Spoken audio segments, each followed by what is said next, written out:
I am not a financial advisor. This is not financial advice. Do your own research. Consult a professional investment advisor before making any investment decisions. This show is for entertainment only. Faites vos propres recherches. Here we are in another episode of the Simple Success Podcast. And this is financial life coaching from a happiness perspective.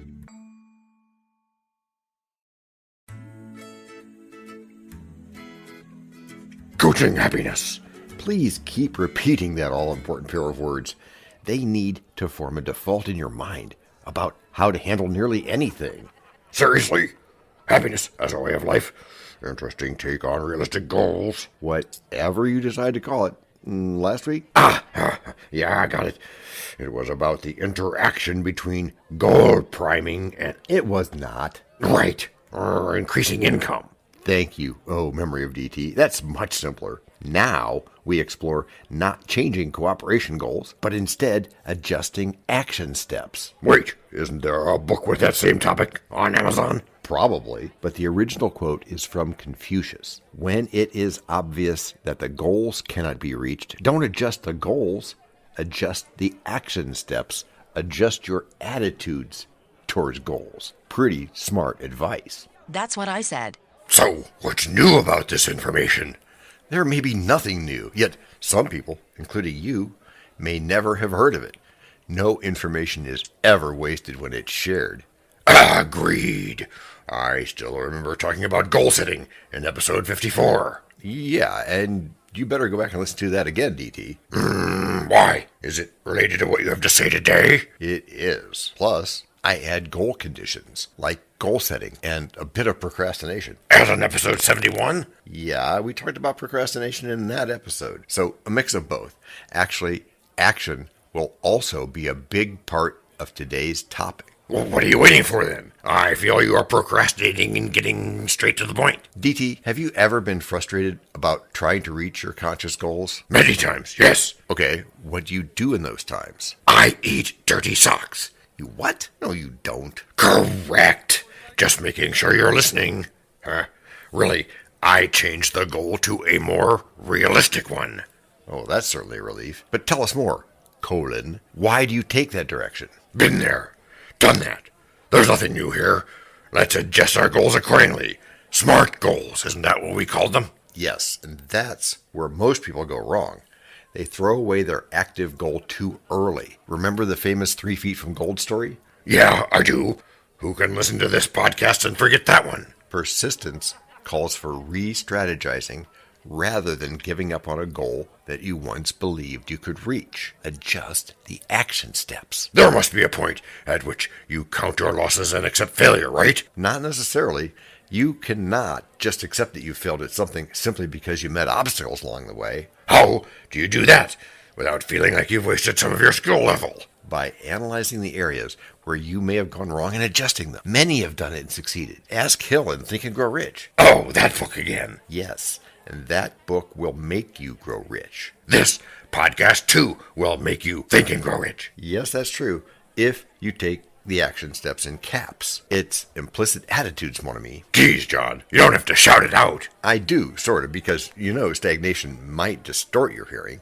Okay, let me lower my voice. Remember to take action. Is that better? So, scrapping out a goal that's not realistic is not a SMART goal? That's not smart, because in the first place, it was a SMART goal. What changes it now? Maybe laziness? There you go again, insinuating that I'm lazy.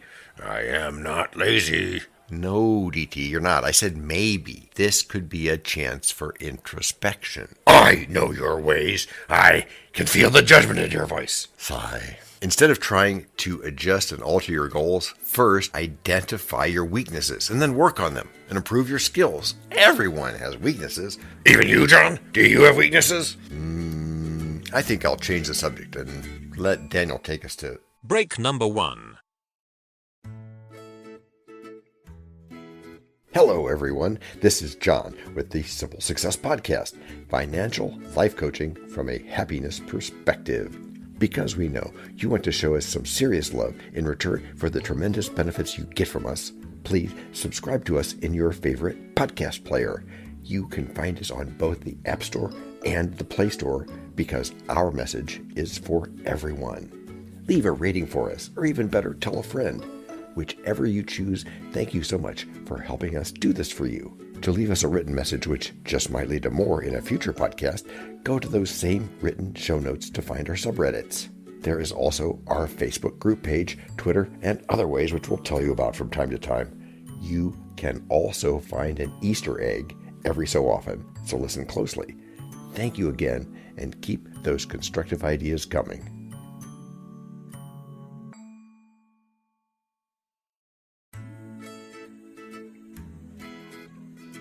Since you went to a break, I'm changing the subject back. Do you have weaknesses? Yes, everyone has weaknesses, and that's why sometimes, most times, we need help. We can't do everything on our own. Okay, let me get this right. You're saying I might fail to reach my goal because I'm trying to do everything alone? Yes, running a one-man show as an entrepreneur can be a weakness that you need to work on. But sometimes I have my goal visualized, and I'm not sure someone else gets my vision as well as I do. Does it benefit you if you can't reach the goals on your own? Well, you have a point there. Everyone wants to win. I want to win. Yes, and keep in mind that both winning and losing people share the same goals. I know that what differentiates winners from losers is having clear goals and writing them down. That's also right. It's not just the way you see things that matters, it's how you think about them. How do I think about them? Winners and losers might share the same objective, like the same goal, but the people who failed were the people who lacked the necessary commitment. And altering your goal is a lack of commitment. Exactly. Do you see where we're going with this? Pretty sure it's going to be about committing to goals, right? That it is, mon ami. Have you thought about your commitment to achieving your goals? Long and hard, yes I have. But I might need some examples to make it clear. Okay, picture the reward of achieving concrete goals. How will you feel having accomplished your goal? Visualization. Yes, when we focus on the reward, it motivates us to keep on until we achieve the goal. Even when we meet challenges in the process? A strong desire for an end reward will keep you motivated to achieve your goal, despite the challenges. Remember your why every time. Why? Elaborate that. Okay, when it comes to achieving goals, it'll be easier for you to stay focused if you know why you want to achieve them. For example, let's say you have an extra job and you have met a challenge at meeting your set goals. Why did you take the extra job? To earn extra income in the same average time. Okay, that may be one of your rewards, but your ultimate why is to gain financial freedom. Make sure you regularly review whether your goals remain relevant to you. The sound of financial freedom has a pleasing effect on my ears. If it is still a relevant goal for you, you will squeeze it into your busy schedule. Maybe work extra hours to complete it. Anything for the reward of financial freedom. You know who can give us great perspective on staying focused on our goals? Who? I know you usually have some pretty dope guests for us. Thank you, DT. Today, our guest is Scott Aaron, the LinkedIn guru. Great. I can't wait to listen to his wisdom. Welcome, Scott. We're excited to hear from you. Hello, Scott. Glad to have you here with us today. My name is Scott Aaron from now Marlton, New Jersey, formerly of Philadelphia, Pennsylvania. I'm a best-selling author, top podcaster, speaker, and people consider me a LinkedIn guru. I pride myself on what I teach by backing that by still doing the do, but getting other people results that they're looking for in their business at the very same time. In your experience, is there a core thing that you find that if you go for that, you're probably going to be successful? If more business professionals, entrepreneurs focused on the aspect of building as many quality relationships as possible, they would succeed. If you think about all of the greats in business, they have alliances, they have allies, they have collaborators, they have people that they partner with. I always tell people that an army of two is twice as strong as an army of one. So many people try to go it alone. And what I have found in my experience, what has allowed myself and my wife and our company to grow and scale the way that it has is because we've built strategic partnerships. So you really have to position yourself with those meaningful business connections and relationships where when the time comes, where those relationships that you've built, those that are having conversations and something is brought up where it reminds that individual of you and the conversation you had, your name will start spilling out of multiple people's mouths. One thing that I take away from this is the concept of teamwork and how important that is. And I'm looking at a quote from Steve Jobs talking about teamwork. And he said, great things in business are never done by one person. They're done by a team of people, quote unquote. Given that teamwork, what would you like to have a client of yours embody with teamwork? I would say someone that is open and coachable. I think in any business, you have to be willing to take advice. You have to be coachable. You have to do things that are uncomfortable. And in any sort of collaboration. So if somebody was going to be hiring me to help them, I have a very transparent and open conversation with the individual. And I'll let them know, listen, I'm going to teach you everything that you need to know about optimizing your presence on LinkedIn. I'm going to help you optimize your profile, start helping you generate qualified leads and connections. I'm going to show you how to message those people in a very genuine and authentic way. I'm going to help you create the content that draws more people into what you're doing and give you this 20-minute-a-day process. Now, I'm going to deliver on that, but you need to meet me halfway. Okay. You need to meet me halfway and apply and hold yourself accountable to taking action and applying what I teach. I'm not responsible for that person's success. I'm responsible for teaching the individual that hired me exactly what they're looking to learn. It's now on the shoulders of that person to meet me halfway, take the knowledge of what I've poured into them, and then they need to put it in action for their business. I always tell people, I'm not building your business. You are. But what I'm doing is I'm opening a third door of opportunity that you can step through, walk through, and utilize the way that I have to grow your business. Is there anything that you have done over the years that led you into this, that because you felt that it's the right solution, that you were able to apply it to yourself? Well, for me, I was looking to move into the online space about 9.5 years ago, almost 10 years ago. I was a traditional brick and mortar business owner. I owned multiple health and fitness clubs. I was a personal trainer, sports nutritionist, and I was trading time for dollars. The more hours I worked, the more money I made. But that means the more hours I worked, the less life I was living. So I had to switch that mentality and say, you know what, where can I go in the online space where I could have the law of numbers in my favor? And what I mean by that is from a business growth standpoint, where can I market myself to the business professional that has the monetary means to work with me? So if I'm selling something of high value, they're not going to blink. They're not going to, hiccup over it. They're going to be like, you know what? I see the value in what you're offering. Let's dive in. But outside of the business side of things, I wanted new people every week. And the beautiful thing about LinkedIn is that you're allowed these 30,000 connections. So I could create new connections every day, every week, every month, new alliances, new collaborators, and new opportunities. And the person that has the most opportunity is the one that has the possibility of creating the most success for their business. Right. The more things that you try, the more likely your success is going to come. Yeah, I mean, I'm a big believer in don't try, do. Try is another word for maybe. I'll try that.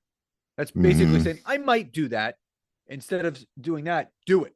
Just go for it. What's the worst thing that's going to happen? It's not going to work. So what? Now you figured out a way that's not going to work. So now you have to rework it to find another way that's going to work. Failure is a part of the journey to success. So the more often you fail, the more you're going to succeed.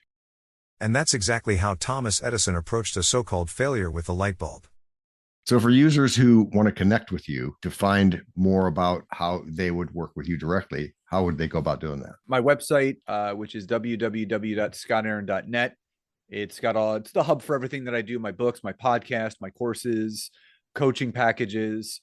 But if you want to kind of just dive into some free content, obviously my podcast is a great resource for that, but also on social media. Obviously you can find me on LinkedIn, but I also have a presence on YouTube, Facebook, and Instagram as well. And if you just search Scott Aaron on Google, something will pop up that you can click on to find me. Okay, excellent. And we will put all of this in the show notes. Anything else you want to add, Scott? No, just, grateful for the opportunity to come on here. And, for anyone that's listening to this at whatever point you're listening to it, just remember, when you double, triple, quadruple down on the aspect of human connection, that's when businesses truly change. What do you think about Scott's perspective? I like what he said about teamwork and accountability. True.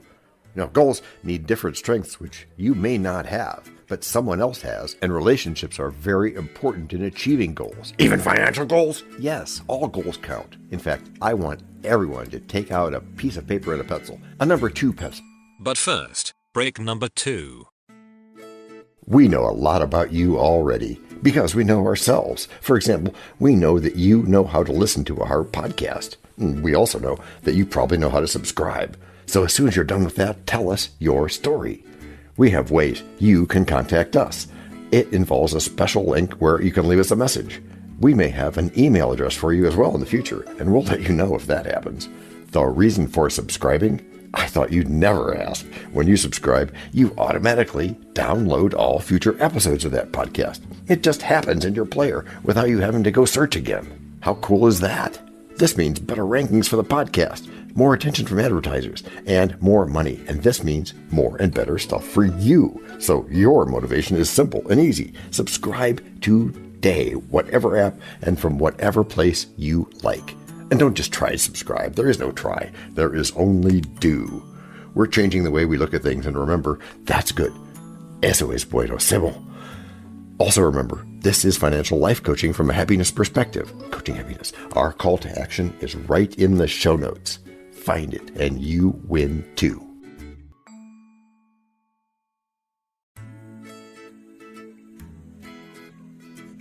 Can I simple that? Por supuesto. Of course.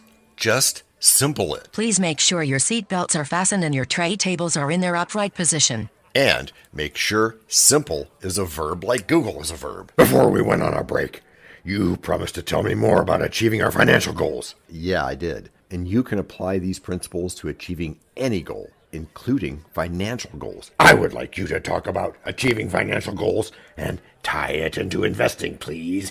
Your wish is my command, Monsieur DT.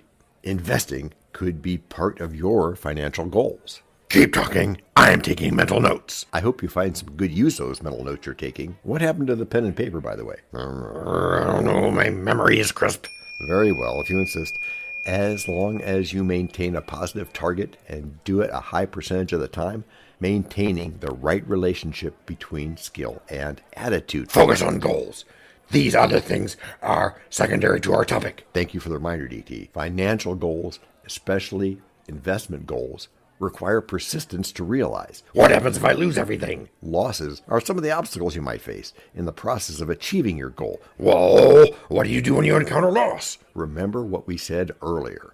Stay focused on your why. Why did you venture into investing? Where do you see yourself in 5 years after you have achieved your financial goal? Financial freedom, multiple sources of income, early retirement, being able to afford my dream holiday.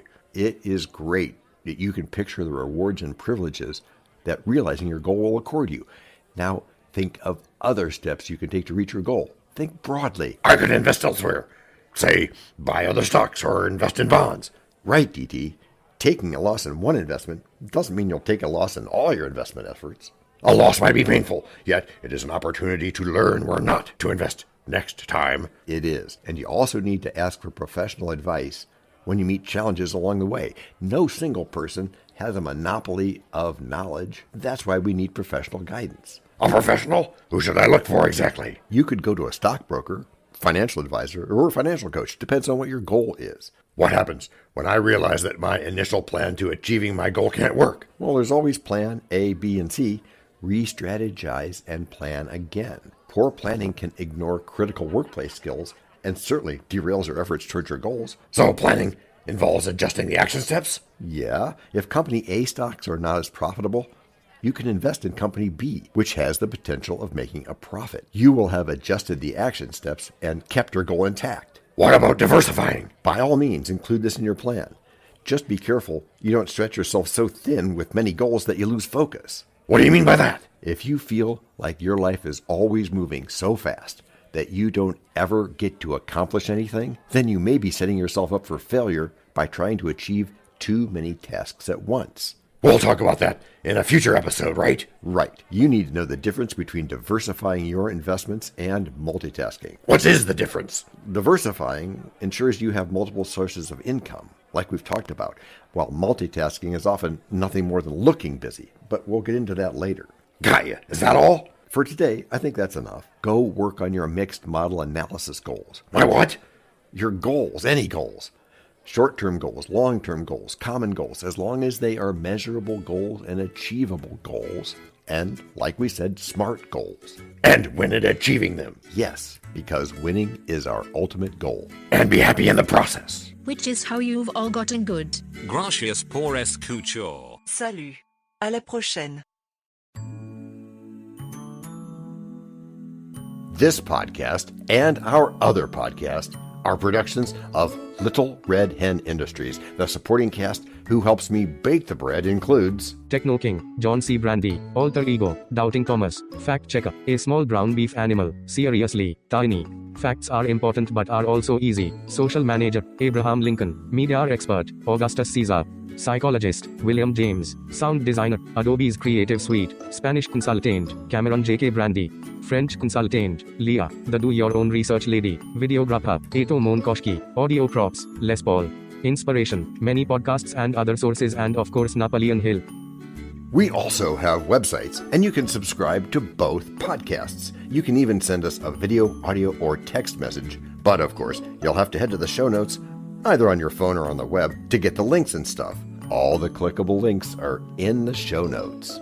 And before we forget, the artificial intelligence or AI voices you hear in our work come from Google, Amazon Polly, and OpenAI, like we say in the show notes. We just love what AI can do when lovingly crafted. Finally, you can find us on Podmatch.com, Matchmaker.fm, Podbooker and Podcast Guests, where we consider guests and consider guesting on other people's shows. And really finally, the music for our pods comes from Cute by Ben Sound and from Piano Background by Nick Simon Adams, as well as from AI MuseNet. The sound effect credits go to Jackson Academy Ashmore, Canusi G, Dr. Jekyll, Joe Payne, Everything Sounds, MK Play More Stories, ERH, Sand Emotions, Big Pickle 51, and Just Kidding. Yes, that's his or her name. All on freesound.org. Also, languages are the bomb. Paul.